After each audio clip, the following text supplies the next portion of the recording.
everybody, we're back, huh? Back in here doing some transmission stuff. What are you working on? Second gear with billet shafts. Can you do R's? Do you say gear? Or everything has to have an A at the end?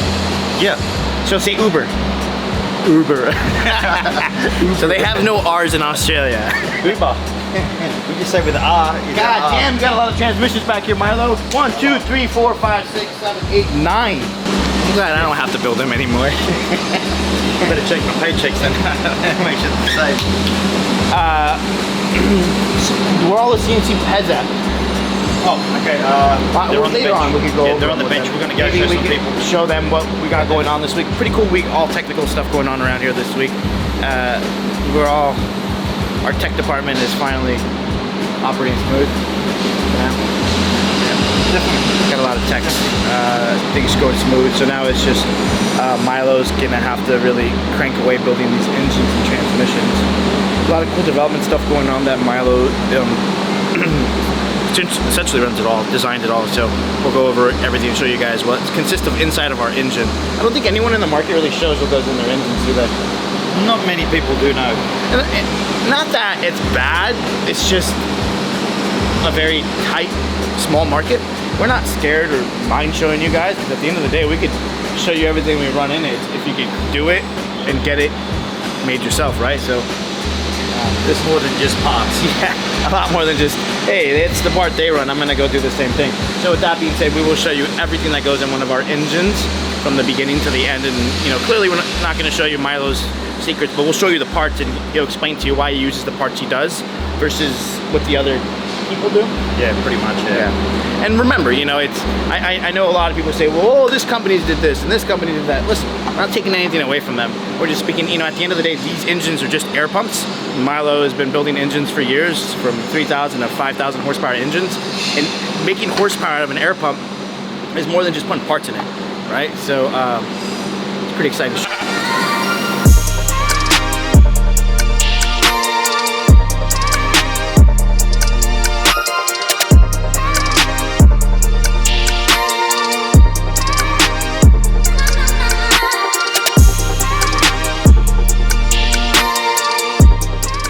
Hey guys, we're back again for another technical edition of Sheepy Race. So I want to go through and show you, very excited, we got our heads back.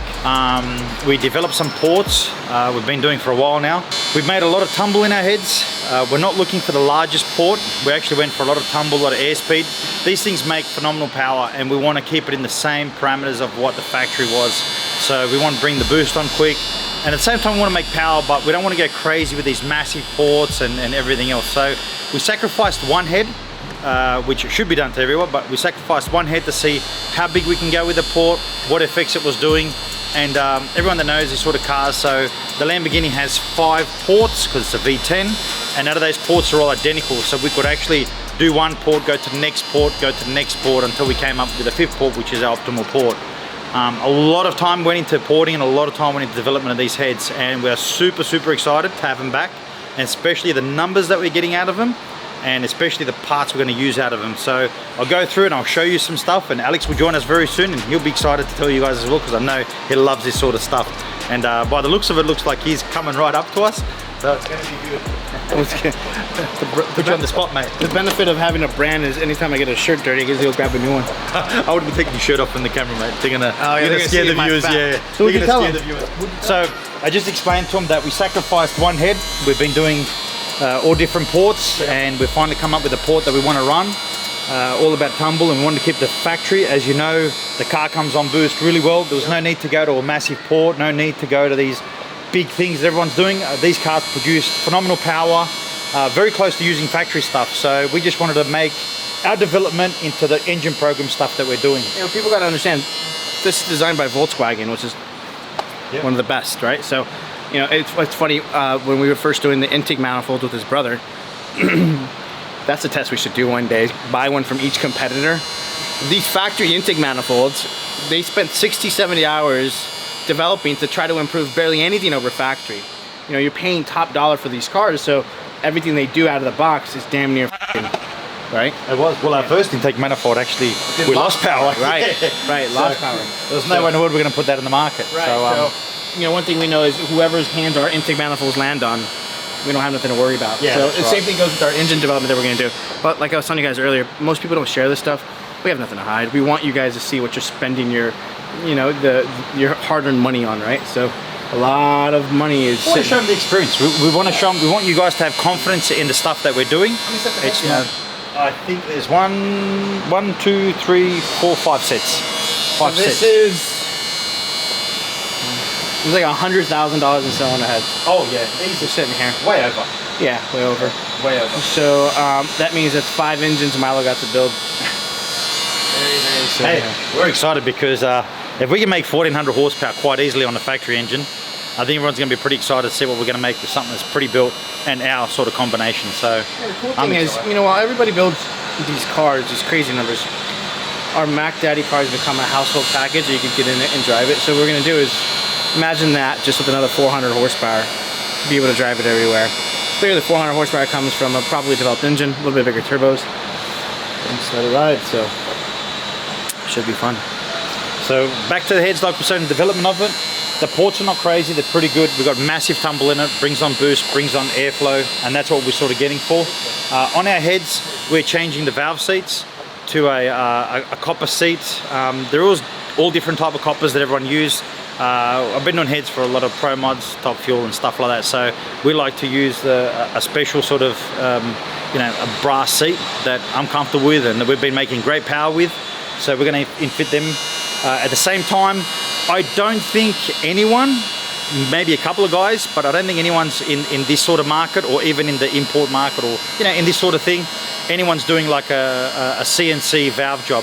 Most of the guys got there like a pre-cut. So what it is, it's a 3-angle pre-cut valve. And I mean, it's good for, you know, 1950s, but you know, we're living in the new age now in the 2000s. So we've got a CNC machine that we cut the actual seats. It's a new one. We actually do a 5-angle valve cut on ours and on the radius cut on the exhaust. And what that does is you don't want reversion on the exhaust, so that's what we do with the radius. Same time, we run a 45-degree cut. That's just more for longevity. Some of our race engines will probably go to a 50 or a 55, but that's another story. We'll talk about our race engines later on. But for now, that's what we're going to do. Put brand new magnesium guides in it, brand new seals in it. Our stage 3s have got titanium intake, in-canal exhaust. Our stage 1, stage 2s have got, well, the stage 1's not actually even a CNC port. It's a factory head, cleaned up, finished off, and I think you guys have got all the details. We done it last time. So these are mainly stage 2 and stage 3s. And the stage 2 has a stainless intake and an in-canal exhaust. And that's the only difference between them. We're running stage 3 is a double valve spring, stage 2 is single valve spring, titanium retainers, and that's pretty much it. So we're super excited to get them back because we couldn't do any other development, we couldn't do anything else until these things come back. So hopefully by the end of the week I'll have all these heads knocked out, ready to go, and we'll see how it goes. Hopefully we can have something by the next couple of weeks on the dyno, and we can keep on following up. But we'll keep you up to date with these heads, with some more technical stuff as I'm doing it, and especially with the blocks coming back as well, the sleeve blocks, and also the billet block as well. We've got a couple of billet blocks coming, so we'll keep you up to date for them. Thank you for watching, guys. I'll see you next time. What's up? How you guys doing? I'm a little under the weather. Keep your distance. There's no way in hell I'm gonna sit at home and not do shit.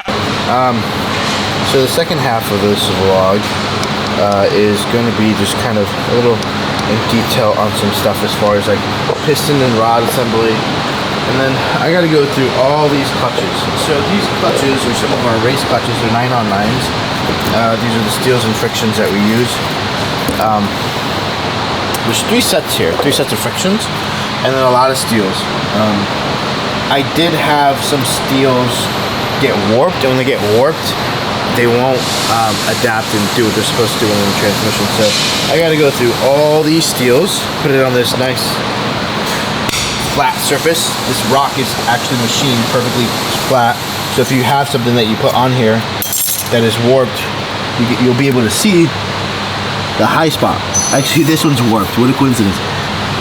You see? So, well, maybe it was just oil, because they're oily. But so what I'm gonna do is go through each one of these sets and figure out which steels are warped, and then replace them. because it's gonna take me a while. On top of that, I'm gonna show you guys a little behind the scenes of piston and rod configuration. This piston and rod here is a standard piston and rod used by many. It's made by a very reputable piston and rod manufacturer here in the United States. While there's nothing wrong with it, we always try to find ways to improve. Milo's history with racing, and even mine, it doesn't matter that I come from Honda drag racing. There's this simple stuff that even in any other forms of racing, they improve, right? So first and foremost, we'll talk about the piston. This piston is 9.5 compression. This is 12-to-1 factory. This is 12-to-1 hours. Now, guys are probably wondering why compression is so low. There's nothing wrong with the compression of this piston being so low, especially for like gas cars. So like on this piston and rod, you know, this is factory on a 5.2 liter. You can't make more. I mean, I don't advise to make more than 780, 800 on 91 octane. While there's people that do that, it's perfect world scenarios, but it's stupid, okay? Because compression is so high. However, if you put this piston and rod in it on 91, you can crank it to like 1,000. Our friends at Underground, you know, they've been building cars and engines for a long time. They run low compression because most of their stuff is designed for gas. Everything is gassed. You know, they've run pump gas and then MS 109. You know, there's many ways to skin the cow. Everybody has their own way, right? So when I entered the market, clearly I couldn't afford to go straight to built engine, so I pushed the limitations to the factory engine. And how I did that was with fuel. We run ethanol. Ethanol runs much cooler. Ethanol is very different from just gas. Okay, so on ethanol, you could run a lot more boost, make a lot more power. So our entire development and our entire package that we make here is all based around ethanol fuels, not gas or MS 109. So that's why on our aftermarket piston, we have utilized, we have 3 different compression pistons. We have a 12-to-1, 11.5, and a 10.5. Depending on what engine package we do for you, we'll then choose what piston we put in here. Our essentially stage 1 engine uses this piston. Sometimes we'll use it in the stage 2, just depending on the turbo sizing that we do. But there's no way in hell I could build you, my traditional engine builds, I'll build you an engine with this compression and you can put 91 and expect to make 1,000, 1,100 horsepower. So before we continue, one thing I need to make clear is everything we do is based around ethanol. Every company has their ways of doing things. It's not that one is better or worse, right? So we'll leave it at that. Running this low of compression on ethanol is not needed. It just makes things, it takes more boost to make the power. So for example, if you're making 1,300 on 20 pounds of boost with this piston, it'll take 25 pounds of boost with this piston on ethanol, okay? So that is why we don't run low compression, because everything we do is ethanol based. Now granted, if we built you a car, an engine, and you're like, Alex, I only have 93 octane, clearly we wouldn't run this.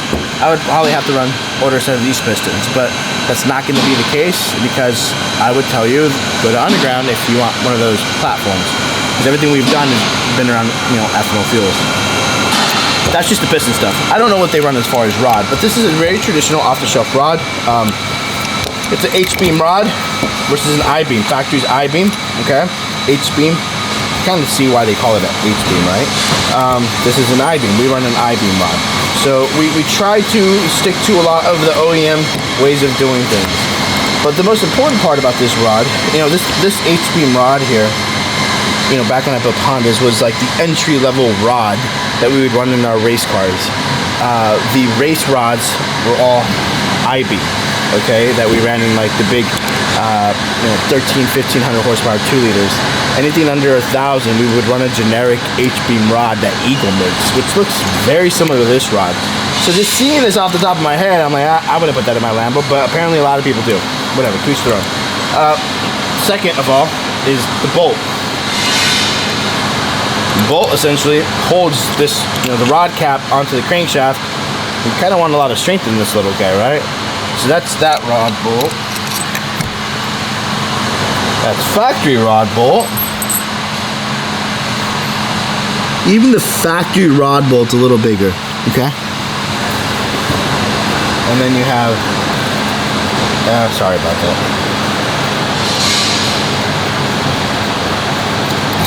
Our rod bolt. No, stock, them, then the guy they told you not to worry about.